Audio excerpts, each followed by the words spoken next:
মদ কি মাদক মাননীয় স্পিকার? না। এখন শুনি মদ খাইতে বলে লাইসেন্স লাগে মাননীয় স্পিকার। এইটা কোন দেশের আইন আমি জানি না মাননীয় স্পিকার। বিভিন্ন অংশের দাম কমাইছে, শুধু একটা আইটেমের দাম বাড়াইছে, যেটা হলো মদের দাম। জনাব কক্সবাজার 3-এর প্লিজ একটু মনে রাখবেন মাননীয় স্পিকার, আমার নাম লুৎফুর রহমান কাজল। কাজল তো সবাই চোখে দেয়, মনে তো থাকেই, সবসময় অন্তরেও থাকে। মাননীয় স্পিকার, এই 2 মিনিট সময় দেন না। সময় নাই, পরিচয় দেওয়ার সময় নাই। 2 মিনিট। ধন্যবাদ মানুষ। আমি তো বক্তব্যের প্রারম্ভে বলেছি, মুদি দোকানে লেখা থাকে না, বাকি চাহিয়া লজ্জা দিবেন না, সময় চাহিয়া লজ্জা দিবেন না। পরবর্তী বক্তা।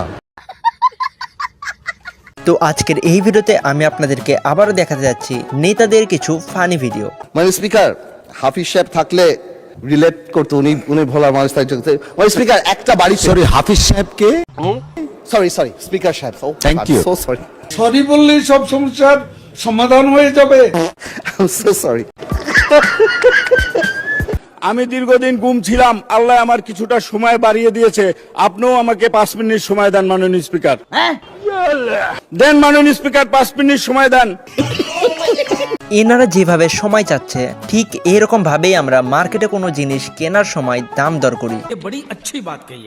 অনেকেই রিক্সায় চড়তেন, এখন প্রাডো গাড়িতে চড়েন। যারা ধান খেতে পাট খেতে মাননীয় স্পিকার থাকতে হতো, 5ই আগস্টের পরে তাদের জীবনের কি পরিবর্তন হয়েছে তারা তাদের প্রতিবেশীরা মাননীয় স্পিকার খুব ভালো করেই জানে। বলেন কি? আমরা তো নতুন আসছি, আপনি তো আমাদের মুরব্বী। 2 মিনিট দেন মাননীয় স্পিকার, আপনি তো আমাদের মুরব্বী।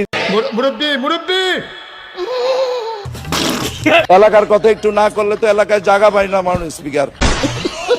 এইসব ভিডিও দেখার পরে আমার মনে হয় এখন আমার অ্যানিমি কিংবা মুভি টুভি দেখা বাদ দিয়ে আমার খবর দেখা লাগবে, কারণ খবর এখন যেসব বিনোদন চলতেছে তা মনে হয় না মুভি কিংবা অ্যানিমের ভিতরে আছে।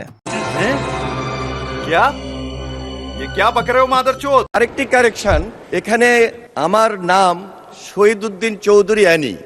আচ্ছা, উদ্দিনে রস্বীকার দীর্ঘিকার হবে মাননীয় স্পিকার। আপনার বুদ্ধি ভালো। দীর্ঘইকার, হ্যাঁ দীর্ঘিকার হবে মাননীয় speaker. What is in a name? গোলাপকে যেই নামেই ডাকা হয়, সুগন্ধ তো থাকবেই। এ ব্যাপারে ভাই আমাকে 1 মিনিট সময় দেওয়া যাবে স্পিকার মহোদয়? মাননীয় স্পিকার আমাকে 1 মিনিট সময় দিন।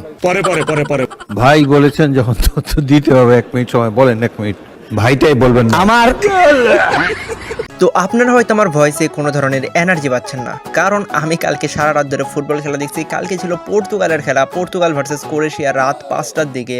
আর আমি খেলা দেখছি আর ঘুমাচ্ছে হচ্ছে, আমি কয়টা দিকে ঘুমাচ্ছি? 8টার দিকে। মানে আমি সারা রাত জায়গায় ছিলাম, যার কারণে এনার্জি তো একেবারেই নাই। আর আমি ভিডিও বানাচ্ছি, এইটাই অনেক বেশি আমার জন্য। সত্যি কথা, আমার অবস্থা একেবারে খারাপ।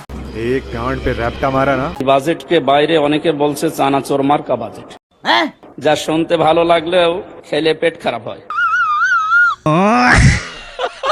জি 1 মিনিট না 3 minute. 3 minute, please 3 minute. My god, আপনি তো নিজে টাইম নিজে নিলে, আমি কি জন্য আসছি? 2 মিনিটে শেষ করেন স্পিকার। তো সত্যি বলতে আগে যখন আমরা খবর দেখতাম তখন আকাশের কথা বলা হয়তো কিংবা আবহাওয়ার কথা বলা হয়তো, বাট এখন যখনই আমরা খবরের ভিতরে ঢুকবো শুধুমাত্র একটা জিনিসই শুনতে পারবো, সেটা হচ্ছে মাননীয় স্পিকার।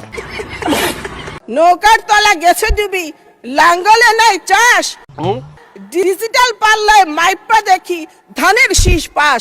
মজা আয়া। মামা কত সুন্দর কবিতা মিলছে। প্রতিটা গ্রামে 1 লক্ষ, প্রতিটা গ্রামে 1 লক্ষ স্বাস্থ্যকর্মী নিয়োগ দেওয়া হচ্ছে, যার মধ্যে 80% মহিলা নেওয়া হবে, মিডওয়াইফার, কেয়ার গিভার, নার্স। তাদেরকে গ্রামে গ্রামে মহিলাদের স্বাস্থ্য সেবা নিশ্চিত করার লক্ষ্যে, প্রতিটি মানুষের কাছে দৌড় করে স্বাস্থ্য সেবা পৌঁছানোর লক্ষ্যে আমাদের সরকার অনেক পদক্ষেপ গ্রহণ করেছে মাননীয় স্পিকার। ভাই আমার মনে হয় প্রতি গ্রামে 1 লক্ষ মানুষই নাই, আর এই জায়গাতে বলা হচ্ছে প্রতি গ্রামে নাকি 1 লক্ষ করে কর্মী দেওয়া হবে, আর তার ভিতরে 80%ই থাকবে মেয়ে, মানে 80,000 মেয়ে থাকবে আর 20,000 থাকবে ছেলে। হ্যাঁ ससुर जी, यहाँ से बारात लेकर निकलूं क्या फटाफट से?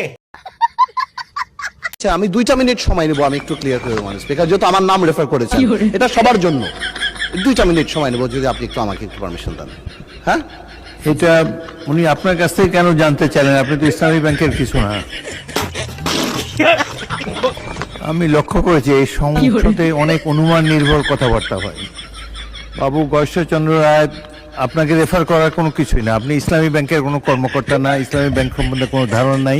এই ব্যাপারে ইসলামী ব্যাংকের গভর্নিং বডির কেউ যদি এখানে থাকে উনি দাঁড়িয়ে হয়তো বলতে পারতেন, যার এই ব্যাংক পরিচালনা সম্পর্কে যার অভিজ্ঞতা আছে।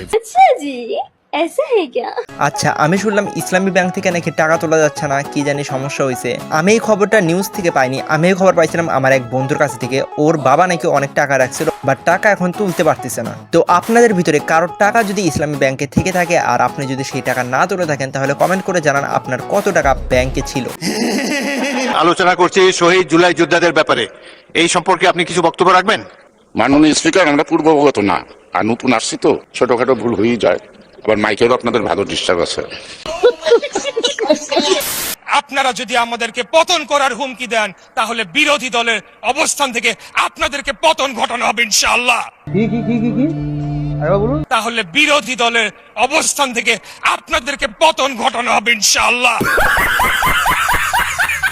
ভাইটা এত ভালো বক্তব্য দিয়েছে যে তার নিজের দলের লোকেরাই তার উপরে হাসতেছে। তো সত্যি বলতে এই ডায়লগটার আমি তো কিছু বুঝিনি। যদি আপনাদের ভিতরে কেউ কিছু বুঝে থাকেন তাহলে কমেন্টে আমাকেও প্লিজ বুঝাই দিয়েন, মানে কমেন্টে এক্সপ্লেন করে দিয়েন আর কি।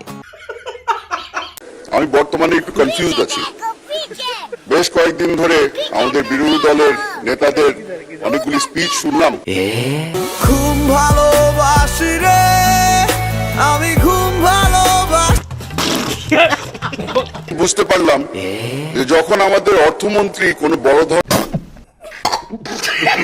আমি মিথ্যা কথা বলবো না, কিন্তু যখনই টিফিনের পরে স্কুল হয় তখন আমার অবস্থা ঠিক এমনই হয়। আমিও সেম এই আঙ্কেলের মতোই ঘুমাতে ঘুমাতে ক্লাস করি। মালয়েশিয়া এবং ভারত, আমাদের মাননীয় প্রধানমন্ত্রী, সংসদ নেতা, গণমানুষের নেতা যখন দুটি বন্ধুপ্রতিম দেশ মালয়েশিয়া এবং ভারত সফরে গিয়েছেন এবং ফিরে এসে বিবৃতি দিয়েছেন, মালয়েশিয়া এবং চায়না। তো সত্যি বলতে আজকের জন্য অনেক হয়েছে ভাই, অনেক হয়েছে। এমনিতেই আমার বডিতে কোনো ধরনের এনার্জি নাই, কারণ সারা রাত ধরে আমি ঘুমাইনি। তার ভিতরে এইগুলো ভিডিও দেখার পরে আমার অবস্থা একেবারে খারাপ। তো আপনি যদি এই ধরনের ভিডিও আরও দেখতে চান তাহলে চ্যানেলটাকে এক্ষুনি সাবস্ক্রাইব করুন আর এই ভিডিওটাতে এক্ষুনি লাইক করুন।